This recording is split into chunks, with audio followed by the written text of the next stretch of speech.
I would like to state categorically clear that I will not and does not and will not support the sovereignty bill.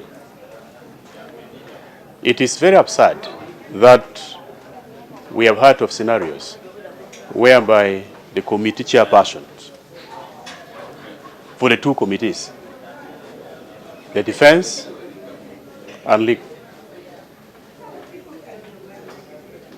wanting to bring their own matters, neglecting the voices of the almost 53 groups that appeared before the committee. It is quite unfortunate. It shows a lot of irresponsibility. It is primitivity of the law, in my own understanding. It is very unfortunate that out of the 53 groups that came before the committees, only 2 groups supported the bill. 51 did not support the bill. Now, when you look at the 51 against the 2, definitely you will see where the interest of the Ugandans are. The biggest question that we should ask ourselves is it really the sovereignty bill? Because sovereignty should be for the people. Now, if the people are against it, and the few categories of people are pushing for it, then there must be some problem. The elites came with the ideas and presented. Well-researched informations, they made their presentation. The academias, the bankers came. The real Governor Bank of Uganda with the deputy came. Those are people appointed by the President of Uganda, approved by us, the Parliament. Now, if the very person appointed by the authority presenting the bill comes before us and reject the bill, then who are we to support the bill? This bill, first of all, is being taken at a rush. And it makes it questionable, why is the speed that high? What is the intention of the bill? The 11th Parliament, we are edging out. The 12th Parliament is coming, hardly a week from now. And if the bill is to be brought on Tuesday, which is the 5th of this month, and we are going to be sworn in from the 13th, doesn't make sense. In fact, the 40 days would have been given so that processes are allowed to flourish, so that we really follow the interest of the bill. So to me, all said and done, I, with all my senses, will never support this bill, and I will fight it tomorrow to the best of my knowledge and ability to ensure that my voice and the voice of the people I lead are heard and respected. Thank you very much. Sovereignty bill is a very important bill for our country, not just our country, but for a black race across the globe. Number one, it ensures that we have total independence. Total independence. So it is promoting economic independence of an African state called Uganda. So for that matter, I expect it to sail through without much hurdles. So you think you don't need any further amendments in this bill? Should go without amendments? The committee is coming with amendments that in line with the presidential directive. General Yoweri Kaguta Museveni, the President of the Republic of Uganda, has given guidance on how the bill should proceed, and that's how we shall abide by. So have nothing useful to add? We may add to strengthen his position of total independence of an African state called Uganda. Why do we need this bill? For total independence of Uganda. Where has been the gap? Both economic, social, and political. As committee members, how do you It's not a feel? committee member. I used to. We have seen I'm now on presidential. It's not a committee member. I'm on presidential affairs. So we are the ones who give directives.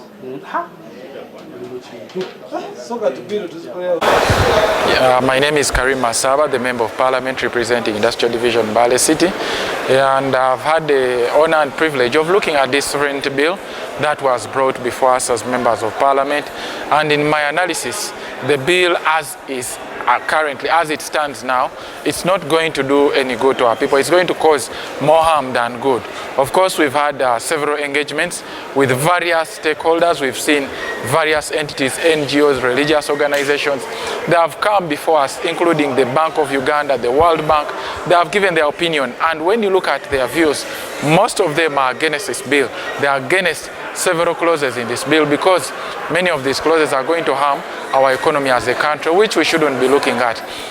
Yes, of course, when you look at it the way it is, we do believe that government is bringing it to target certain individuals, certain organizations that get funding from certain organizations outside the country, various NGOs, various political parties.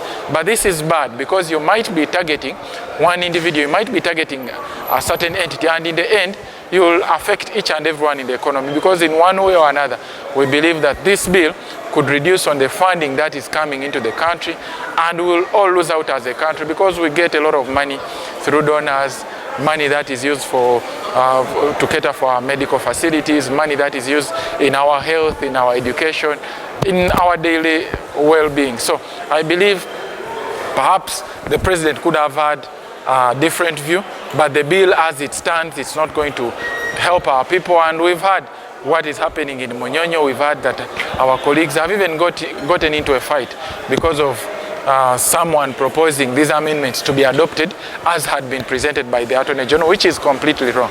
Because once a bill comes before the committee, you're supposed to go clause by clause, engage on that clause, discuss, and then you consider the views of the stakeholders who came before you. What did they suggest? What did they propose on that clause? Then you go to the next clause. But we are not supposed to adopt a law. We are not supposed to adopt something to do with omnibus, the way it is, the way it was brought. So we are supposed to break it down, discuss each part, and then do a report. So we are waiting tomorrow to have a discussion on the floor of Parliament and see how best we can fight these amendments that are going to harm our economy and our country at large.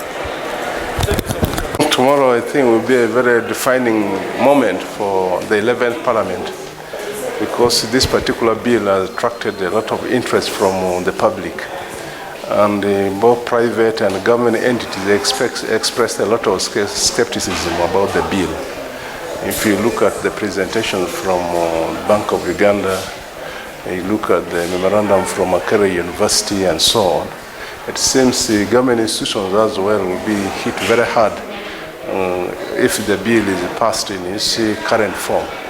But the president was quick to come out and clarify. And if you look at the president's clarification, it seems actually some of the things he was also not aware, because according to him, the scope of the bill was not supposed to really involve the religious institutions that will be getting donations from foreigners or money coming to Uganda, you know, like direct foreign investment and all that. According to the president, he thinks that's not supposed to be touched. But we have been informed that substantial amendments were made to the bill. Attorney General came back and made substantial amendments, and we believe the amendments there address the concerns of the people. For me, I take the issues raised by the stakeholders very serious. It is my prayers that indeed the amendments brought by Attorney General address some of the issues. So we'll look at the bill, we want to pass it in good faith, but I think it should really address the key issues and it should not affect the economy of this country. That's my view. Thank you so much.